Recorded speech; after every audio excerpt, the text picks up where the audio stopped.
ভাবি, ভাবি,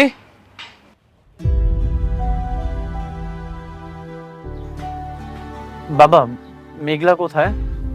বাবা মেঘনা তো ঘরেই আছে।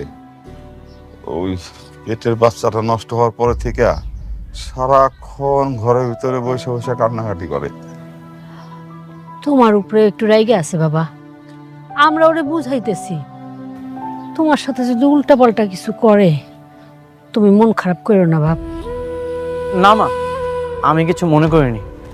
আমি জানি মেঘলার মানসিক অবস্থা একদমই ভালো না।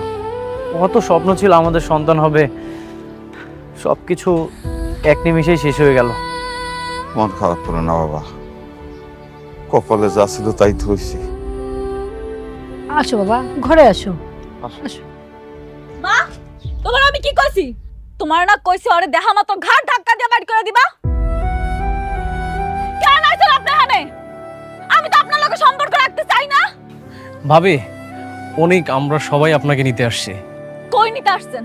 ওই অভিশপ্ত বাড়িতে? মাপ চাই, ওর মতো বড় লোকের বিয়া করে আমার জীবনটা শেষ। এই কি বাকি আছে আর? বাকিটা রাখছেন কি? খুন করতে চাও? আমারে খুন করে ফেলাবা? খুন করে ফেলাও আমারে তুমি। মেঘলা, আমি আমাদের বাসার সবাইকে বাসা থেকে বের করে দিয়েছি। চাচি, চাচা, শান্তা সবাইকে বের করে দিয়েছি। এখন কি সমস্যা বলো? চলো আমাদের বাসায়। সমস্যা আছে, সমস্যা আছে মিস্টার অনিক।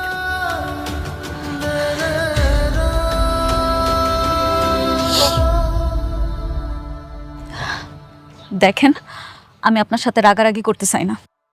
আপনার আমি সুন্দর করে বুঝায় বলতেছি। আপনার দুইটা হাতে ধরি, আপনার পায়ে পড়ি, আপনি আমারে বাঁচতে দেন, আমারে মুক্তি দেন, এখান থেকে চইলা যান আপনি। ভাবি, আপনি দরকার হলে আঙ্কেল আন্টি সবাইকে নিয়ে চলুন, সবাই একসঙ্গে থাকবেন। আর অনেক একা একা অনেক কষ্ট হচ্ছে ওর, ওকে আর কষ্ট দিয়েন না প্লিজ। আমি একটা কথা বুঝতেছি না, আপনারা কি বুঝেন না? আমি বারবার বলতেছি ওই অভিশপ্ত ঘরে আর না বাবা, মাপ চাই। আমি বড়লোক হইতে চাই না, আমি অনেক ভালো আছি। ওর বড়লোক বাসায় হয় থাকবো, শান্তিতে থাকবো, সুখে থাকবো, আমার দরকার নাই। আমি বাঁচতে চাই। মেঘলা, তুমি এখন থেকে আমাকে যেভাবে বলবে আমি সেভাবেই থাকবো, সেভাবেই চলবো। দেখো, আমাদের বাচ্চাটা নষ্ট হয়ে গেছে, সেজন্য তো আমিও কষ্ট পাচ্ছি, বলো। আমি যা বলবো আপনি তা শুনবেন, তাই মাইনা লইবেন? হ্যাঁ, সত্যি সত্যি। আমি আপনার কাছে আমার ভিক্ষা চাই।